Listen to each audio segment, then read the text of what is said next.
Hey Pat, how you doing? What's up, Mark? How's it going? Good. Thanks for making it. Yeah, man. Yeah, this is my place, folks. So Pat's going to show you like what I do on an average day. You know, just working with what on earth is happening.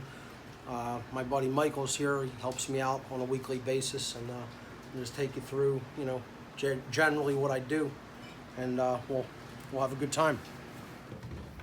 So it's a no frills thing.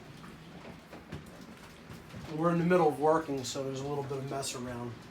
Just this is the office, so you know, got some shelves, my T-shirts and other supplies. This is all my titles on DVD. You know, we duplicate discs here. That's the duplicator, and then we make thumb drives here.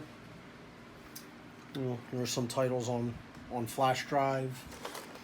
We duplicate those here.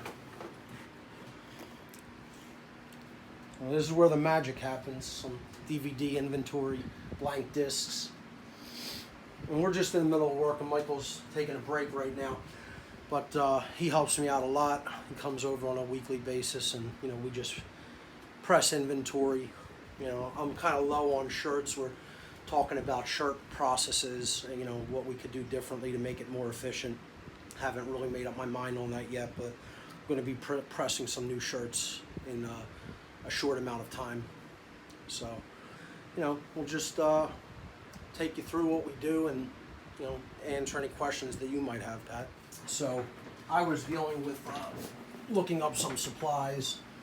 I don't really need to worry about that right now. I answered the door, the guy delivered a package, and it was an ARC drive. I know people know that I make a service available where I make my research available on a hard drive, a 1 terabyte hard drive, and then I send that back to people. They send me a drive and I send it back to them filled with a lot of research data that, you know, helped me to become aware of a lot of the things that I know, and decided to pass that knowledge along so people don't have to, you know, do a lot of the work of having to look up that stuff online and go out and seek it in different dark corners of the internet. Especially with all the censorship happening now, there's many things probably on the ARC that you'd be hard pressed finding today. So this is an example of people sending me an ARC drive. One of the things I was kind of joking around about is a lot of people don't send ARCs in good quality cardboard. I'm not going to mention any names. You know, we won't. But you know, it's in general done pretty well, packed up pretty well. But it's was talking with some people about the quality of boxes, especially coming from Europe. It's tough because they're limiting certain materials, and you can't even get a good quality card. Many Europeans anymore, strangely, oddly as it sounds, as though it may sound, can't get a good quality cardboard box. They'd have to order the boxes from America to ship a box to America, and it's weird. But I have some rigid shipping instructions because you send these things through, you know, the mail or through private carriers, they can get damaged, especially with the way they throw them around, you know. So I have like some rigid shipping instructions because I don't want people's property damaged. Last week I had to send a drive back to somebody because it was shipped in a real flimsy cardboard box and it arrived dead. So spent like $60 to ship the drive to me, and it's dead on arrival because you didn't pad the box enough. I felt really bad, but I had to call him and tell him I gotta send it back to you. You know, but you know, I can't even access it. So hopefully he'll try again and just, you know, do a better job of padding it up. But I think when I start my new TV show, which I'm going to start probably this fall, I've been working with a producer, and probably going to start up a new version of What on Earth is Happening, but a video incarnation of it. If everything goes well, I'm saying early fall that we're going to start that. And one of the shows I think I'll do is I'll explain what the ARC exactly is, what's on it, and my instructions and my reasons for having certain instructions for it. That'll probably be like a whole show, just going over what the ARC is and how you can take me up on the offer. people have been very generous, and a lot of information is getting out there to people all over the world. Probably almost every country, just about every country on earth, and every state in the United States, of course. So people seem pretty hungry for the knowledge, as far as total percent of the population. I'm not that encouraged as far as, how many people are really waking up to what's really going on as far as the occult and mind control goes. However, the people who are along the path, the true spiritual path of freedom, they're hungry for this information. And I was just talking with friends about how often I get ARC drives, and they're coming in almost every single day, at least one. So people know the importance of the information, and they're trying to get it into their hands, get it into their minds, and then hopefully they'll spread it to other people. That's the whole point of what I've been doing here with What on Earth is Happening and what I continue to do. So, not that it'll be that exciting, but maybe I'll just take you guys through the process of what I do to copy up an ARC drive for people. It's a terabyte of data. I was never one to chance that anything's going to be in the cloud. It's not going to be out there forever. I always thought that they might censor stuff like this. So I backed up everything. I mean, I'll just show you my backups real quick. What inspired you to call it the Ark? Well, the Ark biblically was sort of a, repository of genetics, and this is sort of a repository of information. So I came up with the anagram, Amazing Repository of Knowledge, ARK. So it kind of fit, and it just kind of stuck. So in all of these bags, I'm sure people are familiar with disc bags, okay? These are all archived videos, documentaries, audio, and they're loosely labeled. But, a lot of these are either DVDs or Blu-ray discs, and they're just backed up content. So, these are individual titles, all each on one disc, and there's like 128 discs in here, and there's many bags of these, but and again, these are DVDs and or Blu-ray discs with one title on each disc. We lost the zipper in there. There we go. Where there's even more densely packed data is in discs that are just data discs. So, for example, here's videos. And there's not really too much to see when I open this bag, but, these are just individual movie discs. And on each of these, these are like mostly 8.5 gigabyte DVDs that are as many internet videos as would fit. Then I switched to Blu-ray later. These are mostly Blu-ray down the line, that would fit and be archived on, optical media. Plus, then I have many hard drives where content is backed up. There's audio. So these are all MP3 files or AAC files, that have just content, and they're all cataloged. These are all cataloged on my computer. So if I do a search for any given content, let's say I type in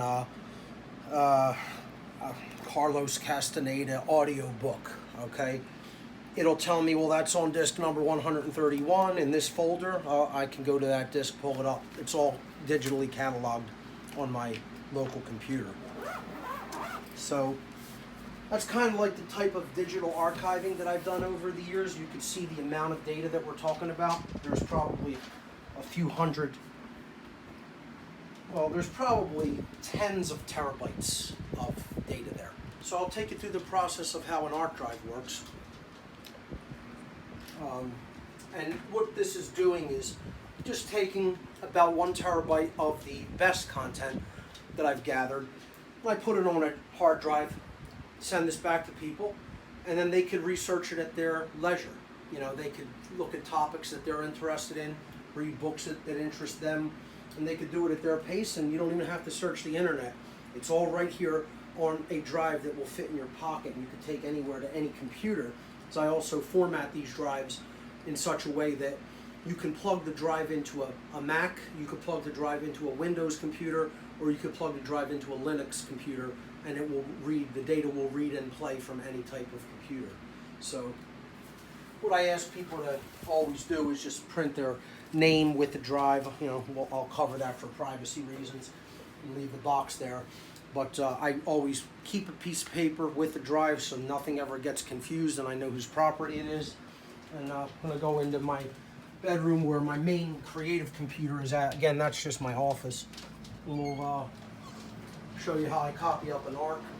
I also do some printing in here. So my two main printers are in there that I print. Miss Nala, you could stay in here if you want. No? Okay.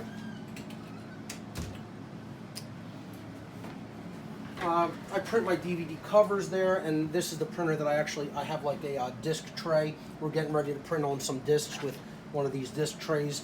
So I manufacture in-house. You know, all this is done here. It's like a couple of things I do want to say is before I even show you how I do an ARC is you know, people think I live some sort of a lavish lifestyle. You know, this is what I do on a daily basis, folks. You know, I work. You know, it's I live in a small place with cramped space, so I have to be very efficient and organized with how I do things and how I store things. And it's all done in-house, you know, and money gets rolled back into the process, you know, for better equipment, you know, and supplies that I need. So I'm not living high off the hog. I live a very meager lifestyle, and this is what I do on a day-to-day basis. So this is just a little glimpse actually into my personal life. So I'm going to plug this drive in here. I have a little hub back here that I'm going to just plug into. Okay, so that's plugged in. I got one of these ergonomic chairs. I try to exercise good posture. It doesn't always work out like that, but just going to format this drive. First thing I'm going to do is just check it and make sure everything's good. Yeah, it looks fine. Looks like it mounted perfectly. I'm just going to find it. And I'm going to reformat it. I reformat my drives in my ARC drives in exFAT. I don't know if people are familiar with file systems. If you're a little technical, you might be. But exFAT is Extended File Allocation Table. And all that makes possible is it makes the drive readable on any computer. So, you know, readable and writable on any computer. You know, if I format it in Mac OS, you're only going to be able to read and write to it on a Mac. And if somebody's hooking it up to a Windows or Linux machine, we don't want that. You know, if I only format it as NTFS, which is the Windows default format, you'll be able to read it on other platforms, but not necessarily write to the drive if you want to delete something or add something to it. So exFAT generally works for every platform. You know, I try to keep it platform agnostic. You know, not that I favor any platform. I'm working on a Hackintosh right here. I prefer the Mac OS as an operating system only. I think Apple is an evil company. I think most of the tech giants are, I would actually use the word evil. I would go beyond that and say they're demonic at this point. That's how anti-freedom that they are. So I don't support any of them. I don't support these big tech companies at all. I think that they are limiters of information. I think they are limiters of freedom. And I think they just have practically no conscience. That's all I'll say about that right now. I'll have a lot more to say about that when the new video series starts up. But just to say, I'm trying to maintain platform, you know, agnostic aspect to the ARC drive so people can hook it up to whatever platform they prefer. So I'm just going to erase this drive now and reformat it to exFAT format. And that's done. I'm going to quit my formatting program and I'm going to just take the ARC data and copy it to that drive. So I'm going to copy it and then paste it to that drive. And the copying process will begin for this ARC drive. and it's going through all the files. I think there's about 32,000 files, give or take, on the ARC drive. And it says it's going to take about 7 hours to copy those files. Yeah, a little over 33,000 files. 6 hours went down, 5 hours. So you get it, when it starts copying really small files, you sometimes get a big time and then it'll drop down. This will be done in about 5 hours from now. And everybody, this is Michael, Michael has been instrumental in What on Earth is Happening for a long time, and he was very, very big in the founding of the Free Your Mind Conference series. Michael comes over weekly to help me out, and I couldn't do this without him. He's absolutely invaluable to the effort and the cause. So, I appreciate his efforts so much. So we're just going to be going back and forth and working on some DVDs today because I'm low on inventory and we're just pressing some new inventory. That's it. There's nothing exciting or revolutionary here. It's just it's doing this work is a daily grind. It's a continual effort, and I think that's why a lot of people tend to shy away from it, is because they want immediate snap instant results, as many people want instant gratification. And the great work isn't really like that. It's something that's going to be arduous, continuous effort. That's why it's called the great work, and not, the happy-go-lucky, quick gratification party. The great work is an effort, and it needs to be a collective effort, and we need to, really step it up and ramp it up to dramatically more numbers than are actively doing it right now. So. My name is Leah Boone, and I am Mark Passio's associate producer and assistant. I help Mark create content. I help Mark with various tasks at What on Earth is Happening. I created a database for him to be able to organize all of his material so that he can have a better workflow. I work with him on his presentations. I work with him on just any aspect of What on Earth is Happening that needs to happen. Like, I'm the guy that does it. Anything that he can't put his hands on and do, I try to fill in the gaps. So I'm probably the luckiest person that there is to be able to do this, because I have so much freedom and I have so much mentorship in person. And I was mentioning that I put on What on Earth is Happening, the CD, and I'd never seen that presentation before, and I said to Mark after I watched it, I said, Mark, you have personally taught me every single concept in this DVD. As I go through it, I'm like, that's something that we covered, one-on-one. So I'm very lucky to have this opportunity.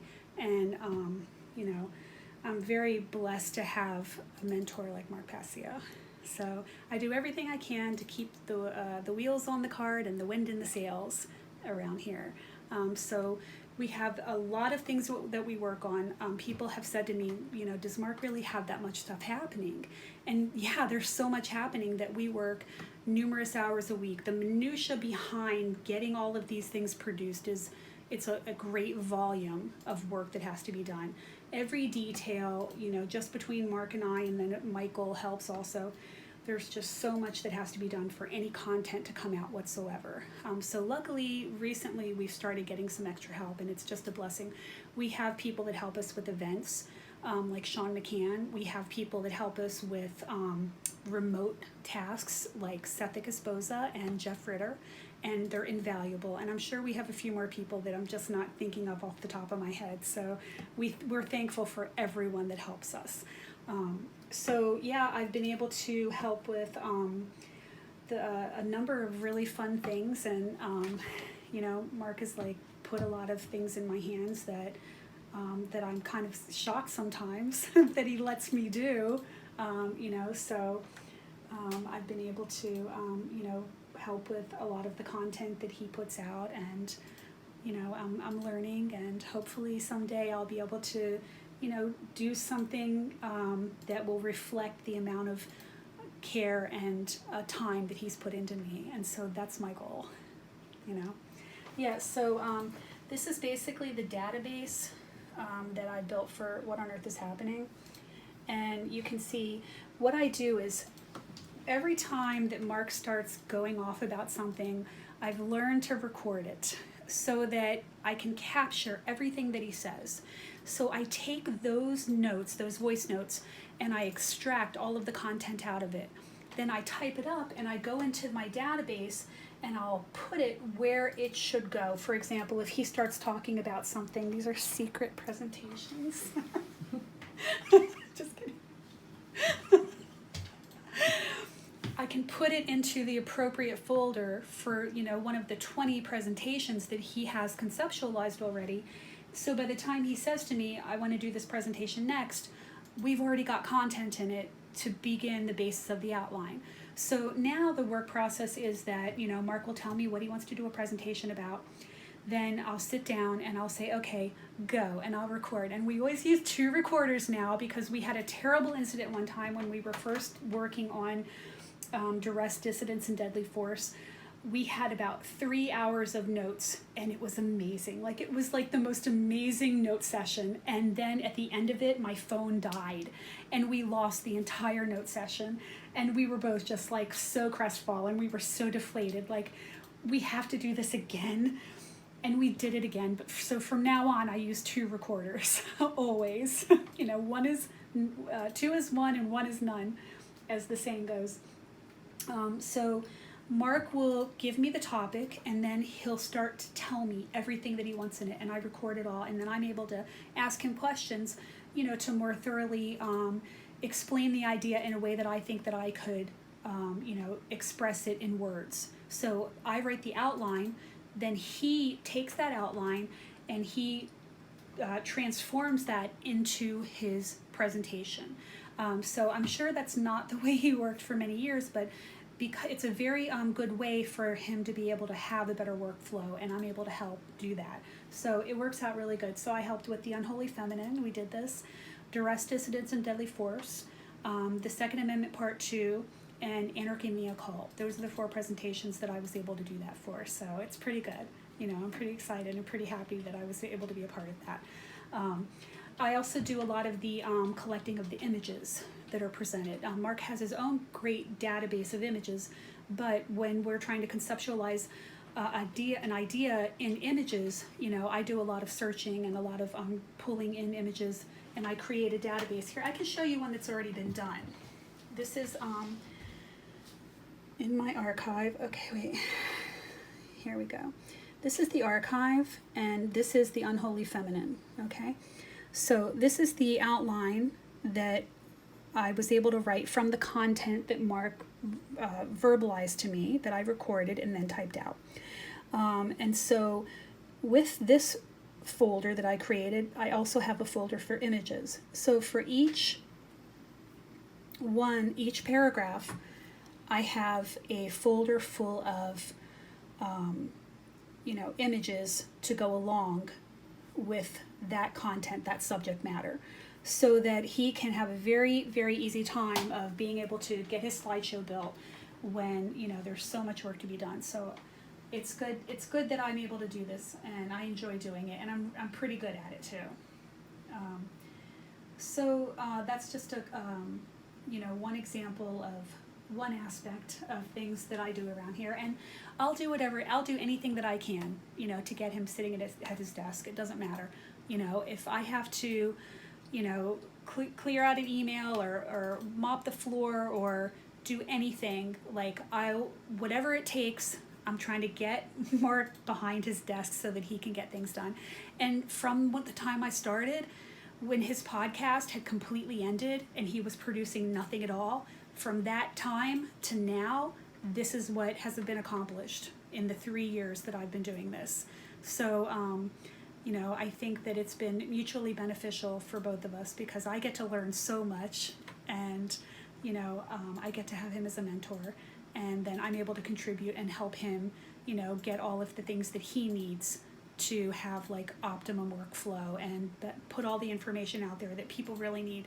And I really believe in what Mark is talking about. I believe that people need this information, and it's changed so many people's lives. There are so many people in this world that are not suffering now. So many animals in this world that are not suffering, and so many situations that could have been terrible because of Mark's work. People were able to understand, how to influence their reality and do the right thing and make it right. So he's made such an incredible impact on this world, and I want nothing more than to get this message out everywhere so that everybody understands natural law. Everybody understands morality and what a right is, and those things are very important. So, that's one of the main reasons that I'm doing this, because I believe so wholeheartedly in this message. What do we have right now? What do we need? Okay, you want to queue up these here? Sure. So we can put them on the disc. Okay. 5 New Age Bullshit Revisited. Disc 1 and 2. Yep. Okay. And 4 of each of the others. All right, so I'm bringing up disc 1 of New Age Bullshit Revisited. I'm going to set it up for disc printing. Make sure I have the right printer. We're going to do 5 of these discs, and then we're going to actually print on each disc what that title is. You can see this is it's an arduous process. It's a laborious process. It's repetitive work. And that's how you get things moving, and that's how you get information out to more people. It's not always exciting. It's not glamorous. It's just solid, continual effort. That's it. And that doesn't appeal to many people. That's something that people don't like to hear that. I noticed that there's, in the movement, a lot of keyboard warriors. It's easy to be a keyboard warrior on Facebook or Twitter, or YouTube comments. But to actually create content and then get the content out there to many, many people is laborious effort. And, you look at my YouTube channel. It's not there. I don't monetize the channel.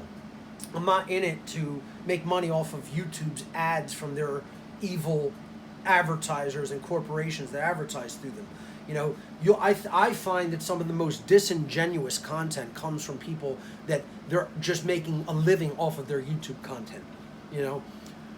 Try making a living off of the value that your content makes for the people who take it in, how much they value it, and then you'll see what your content is really quote unquote worth to people. So this is how they come out.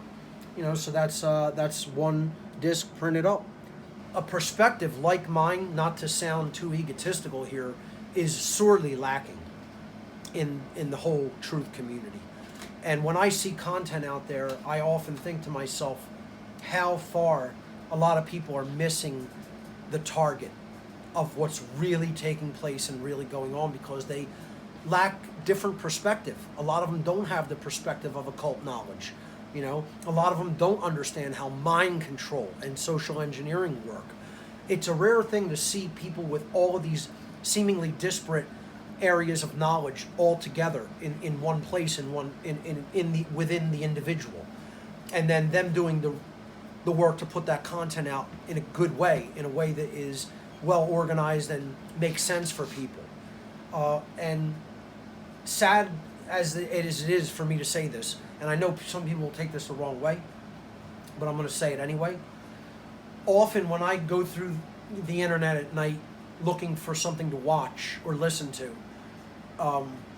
I'll play a few things, realize how much a certain perspective is lacking, and say, well, okay, he may have done a good job, he or she may have done a good job with this aspect.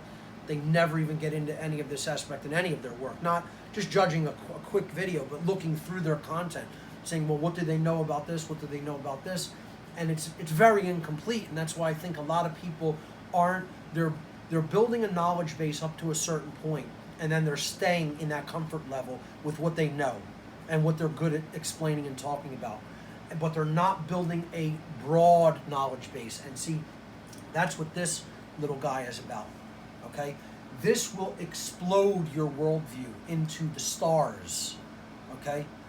You will not, if you study what's on this thing, you will not have that limited perspective, because this will educate you about everything. Literally everything.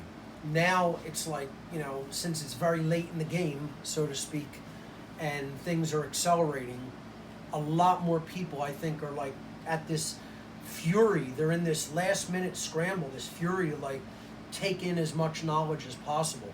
So I mean, I could just very briefly, I won't go into personal communication here, but I'll just show you a list of emails. I mean, look at how many ARC requests. I'll scroll this. This is how many ARC drives I've, received requests for and sent out. I mean, this list just scrolls and scrolls and scrolls and scrolls. I'll just briefly grab these 3,514 requests for the ARC. Now, out of those, not that many people actually take me up on the offer and send an ARC, but I'll bet you over all the years I've been doing this, I'd say it's probably close to a quarter of that amount that probably have the ARC drive now. 1 in 4 probably take me up on the offer after they, read what's actually involved in doing it. And, that's not bad, and then who knows how many they've copied up for people, who have asked them, can you share it with me? That's what it's about. It's about sharing the data with whoever wants it. So, right now, like I said, I probably get them every single day or sometimes multiple a day. So today I got one and I'm working on that, and it's indicative of what generally happens here. I'm working on other stuff. A package arrives, it's an ARC drive, I start setting up. I try to get them back to people the next day if I can. If I'm not busy or if I'm not away, I don't dilly-dally with them. I unpack them, I get them ready, I copy them, I pack them back up, I take them to the shipping office. That's it, that's how it works. So we need to step up the game, ladies and gentlemen. Get on the battlefield, because the war is raging. It's happening in your lifetime. It's real. It's going on. There's a spiritual war. And if you're not engaged in it, you're sitting on the sidelines of history. And you know what the universe is going to do with people like that? It's going to spit them out of its mouth. Okay? People like that get ultimately recycled because they're not really creating themselves. They're not building a soul. This isn't a spectator sport. This is about what you do while you are here to engage other people's minds, hearts, and lives. And if I can say that my work has touched even a few people's minds and hearts and lives and helped them to change for the better, I've done what I came here to do, and I've fulfilled my purpose. And that's what I implore other people to do. And you got to take it past the level of talking in your little sphere of influence with your family and friends. The technology is here. Like, what Pat's doing with this interview, he's using his skills and using technology and taking it out to a wider audience. He's not just going to play this for a couple friends. We're going to put this online. Thousands of people may see it. Who knows? The point is, you're engaging and you're getting it out there through technological means, which is this is the new press. This is the way the new free press is going to operate. And if we don't do it, that's going to get shut down if we don't do it in mass enough scale and numbers. So those are my final words, is stop being a spectator and get up off your ass and get involved on the battlefield, because we need you.